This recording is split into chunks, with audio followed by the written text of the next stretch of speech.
Xin chào các bạn, chào mừng các bạn đến với channel Hiệp Tính Phát. Trong video này tôi sẽ chia sẻ hướng dẫn với các bạn cách download và cài đặt driver InScan, cũng như là những cái cách InScan cơ bản trên cái máy Encoder DCB B7535DVK. Thì cái máy này có tính năng in qua cổng mạng LAN cũng như là cổng wireless không dây. Nhưng mà cũng có nhiều bạn nhắn hỏi mình là nếu mà cài in qua cổng USB thì cách làm như thế nào. Thì bây giờ mình sẽ mời các bạn cùng theo dõi video này nha. Các bạn sẽ xoay lại phía đằng sau lưng của máy in. Đây bên tay phải nữa các bạn, có cổng mạng LAN phía trên và cổng phía dưới là cổng USB. Thì cáp in USB có một đầu vuông và một đầu dẹp hình chữ nhật. Cái đầu vuông này nè các bạn sẽ cắm lên trên máy in. Cái đầu còn lại các bạn sẽ cắm lên trên máy tính đĩa bàn hoặc là trên laptop của các bạn. Dây nguồn thì những dòng máy in router thì dây nguồn sẽ đi liền máy, nên các bạn sẽ cắm cái chui cắm lên ổ điện là xong nha.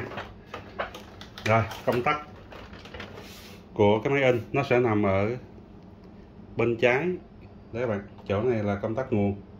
Các bạn sẽ bấm vào đây là để mở nguồn máy in lên.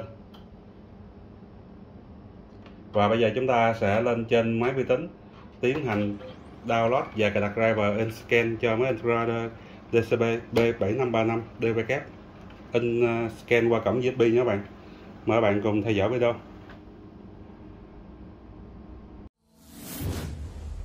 Copy of Foreign in Saigon. Và bây giờ trên máy vi tính các bạn sẽ lít chuột phải vào cái biểu tượng Disk PC, lít chuột phải lên và chọn Drop Button. Các bạn sẽ kiểm tra xem Windows của các bạn đang sử dụng là Windows mấy. Ở đây chúng ta có Windows 10 Home, phiên bản System Type 64 bit. Cách làm tương tự trên Windows 7, Windows 8, Windows 8.1, Windows 10 và Windows 11 luôn nha các bạn. Sau đó các bạn sẽ vào Google. Các bạn sẽ gõ từ khóa là driver router DCB B7535DVK, sau đó bấm Enter. Các bạn chọn lên đầu tiên nhé. Thì bên trong này các bạn thấy ha, nó có liệt kê rất là chi tiết. Step 1 Select OS, đó là mình chọn hệ điều hành các bạn. Ở đây mình chọn là Windows và các phiên bản tương ứng với cái máy tính của bạn cần cài đặt đó. Các bạn chọn vào đúng cái phiên bản đó, sau đó bạn sẽ bấm vào chữ OK. Tại đây các bạn sẽ lít vào cái chữ Full Driver and Software Package. Tiếp theo các bạn kéo xuống, lít vào cái dòng Agree to the Airline and Download. Driver sẽ được download về ở góc phải phía trên này các bạn. Mặc định thường driver download gì nằm ở thư mục download luôn nha.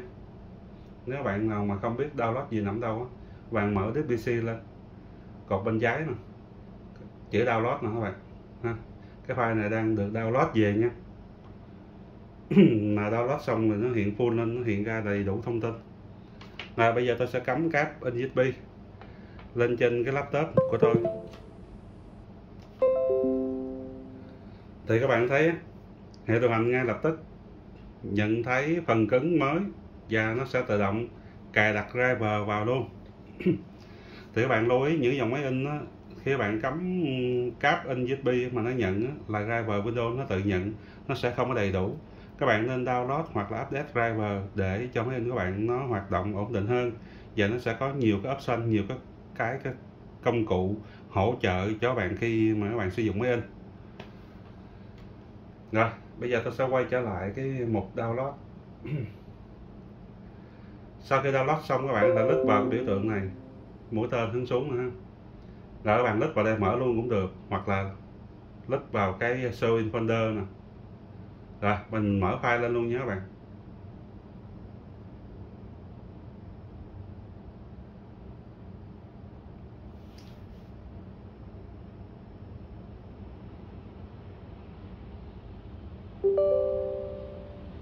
Sau đó bạn bấm Yes.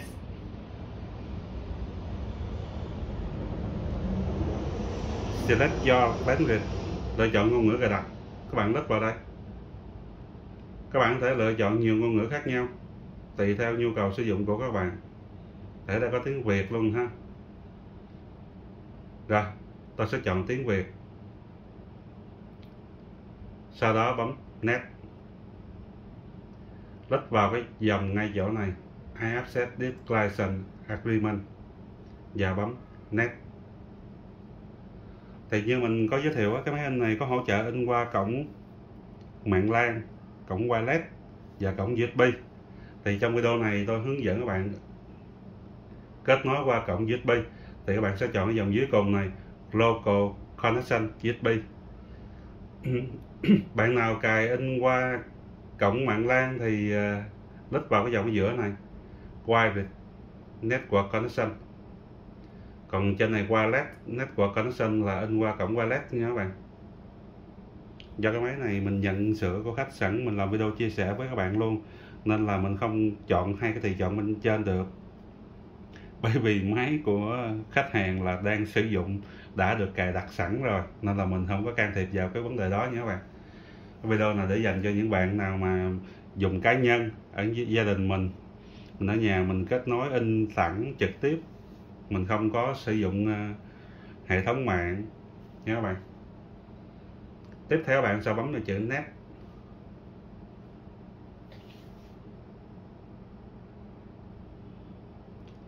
Khi mà cài đặt driver full như thế này thì một lát nữa sẽ hiện ra những cái công cụ hỗ trợ khi chúng ta sử dụng máy in nha các bạn. Đặc biệt là những cái phần như là scan ha.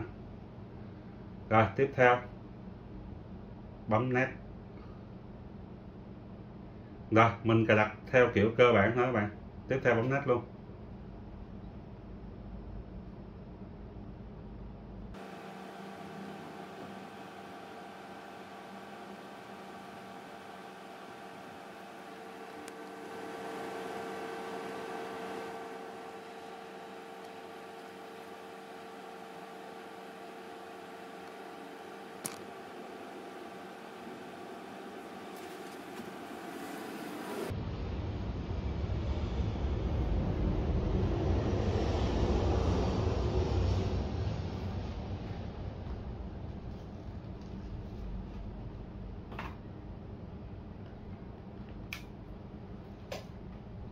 Tiếp theo bạn bấm tiếp Next luôn.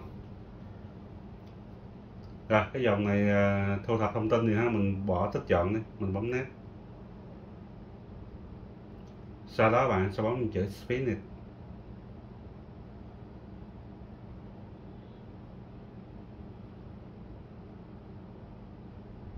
Mấy phần cập nhật mà trong quá trình mình cài đặt á, nếu mà máy in có hỏi á thì các bạn có thể cập nhật cũng được, hoặc là bỏ qua cũng được. Thì thường những thiết bị đầu cuối này ít khi nào mình cập nhật nó các bạn, chỉ khi nào nó xảy ra sự cố lỗi hay gì đó thì chúng ta mới cập nhật lại. Còn bình thường thì lần đầu tiên mà mình khui thùng máy hay cài đặt á, sử dụng máy ổn định rồi thì không cần phải cập nhật nhé các bạn.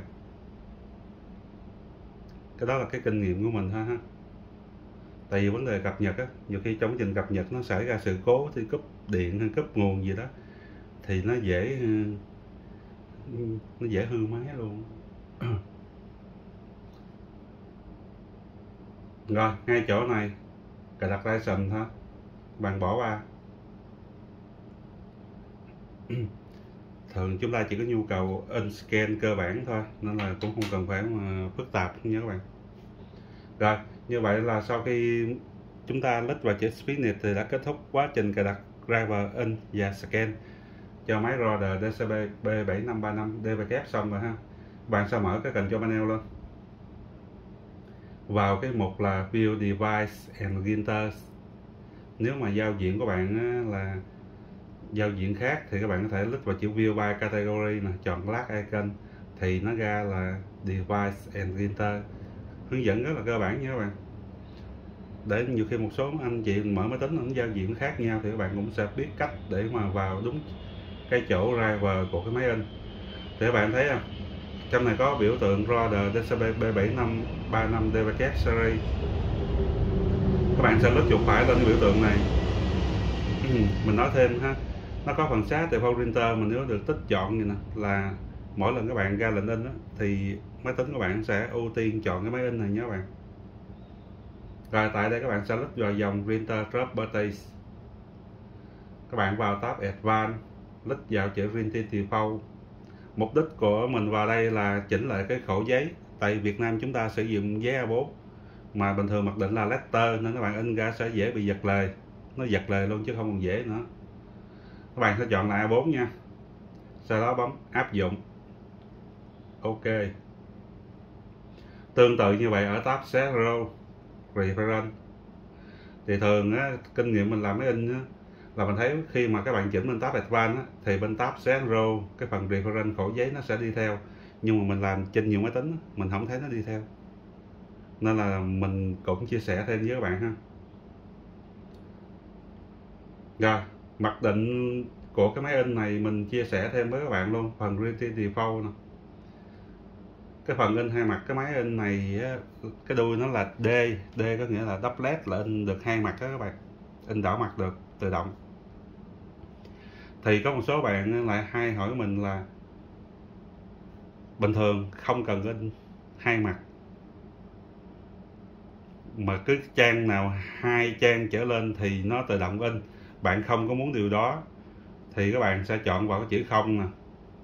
Các bạn set mặc định luôn là lúc này khi nào các bạn ra lệnh in hai mặt thì máy mới in nha. Nhiều khi là chúng ta sẽ hơi bị lồng cộng chỗ này, mình set mặc định thôi các bạn. Còn nếu mà in hai mặt bình thường, thường in hai mặt, lúc nào cũng cần in hai mặt thì cái chọn mặc định là in hai mặt luôn nha. OK. Rồi cách để bạn kiểm tra là máy in của bạn có in được hay không thì các bạn click vào chữ là Print Test Bay nè. Nếu mà cài đặt ra và in thành công thì lúc này máy sẽ in ra bản Windows Printer Test Bay. Bạn thấy ha, mình ra lệnh in thì máy đã nhận lệnh in và chuẩn bị in ra tờ Windows Printer Test Bay.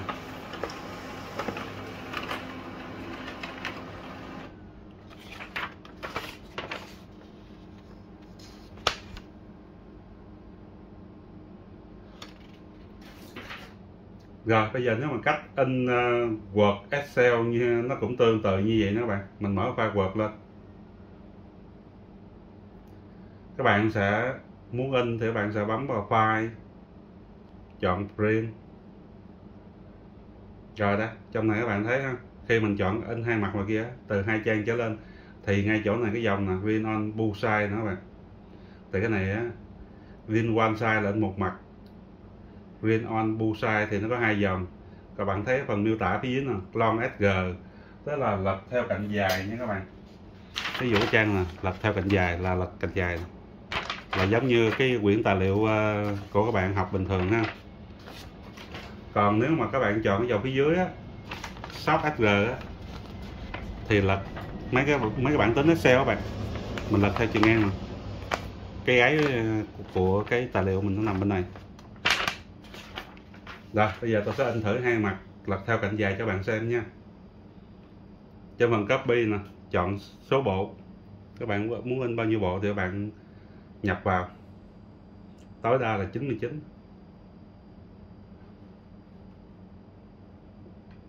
Nhập được 4 số luôn nha các bạn, 9999. Rồi mặc định là 1 ha. Các bạn lưu ý nha, cái phần khổ giấy dưới nè phải là A4 nha. Nếu là letter thì in ra nó sẽ bị giật lề á. Rồi bây giờ mình sẽ bấm vào print.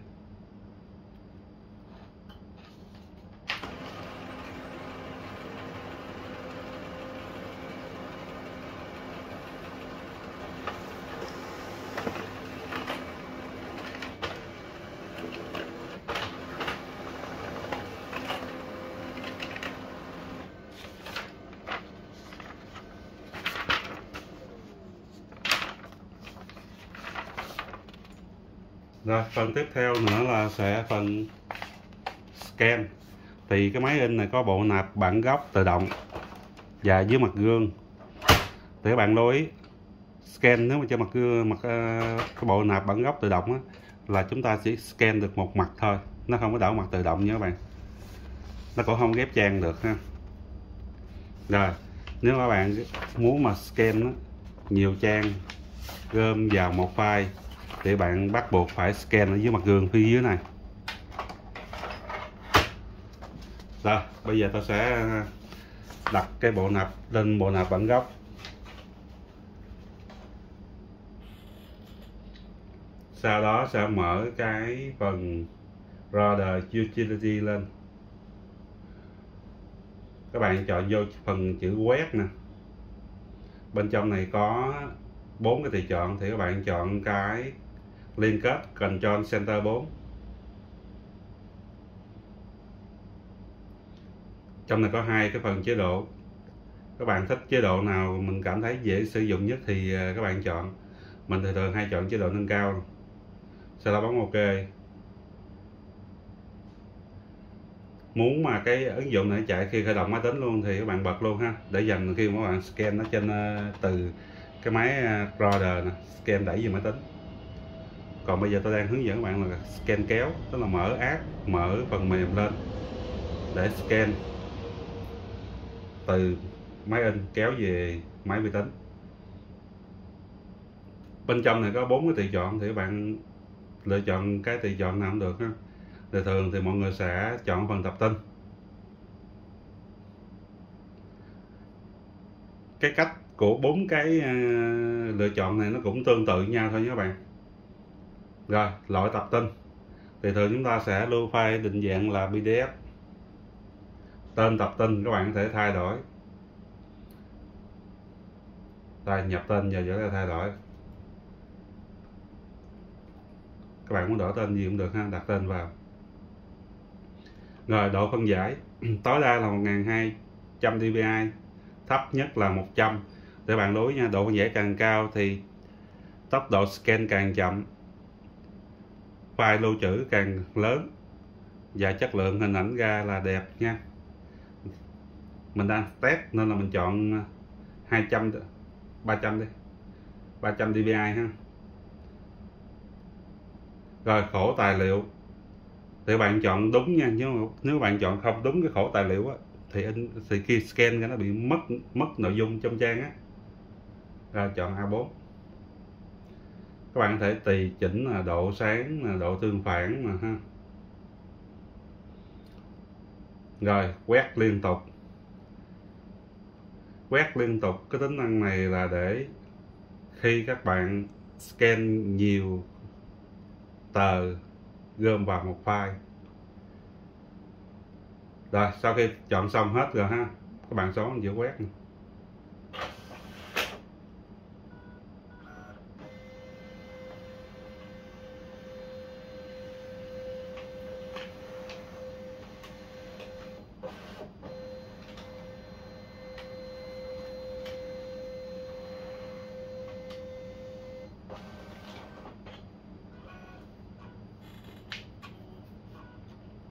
Rồi, các bạn mở cái file vừa scan lên. Rồi, có 2 trang nha các bạn.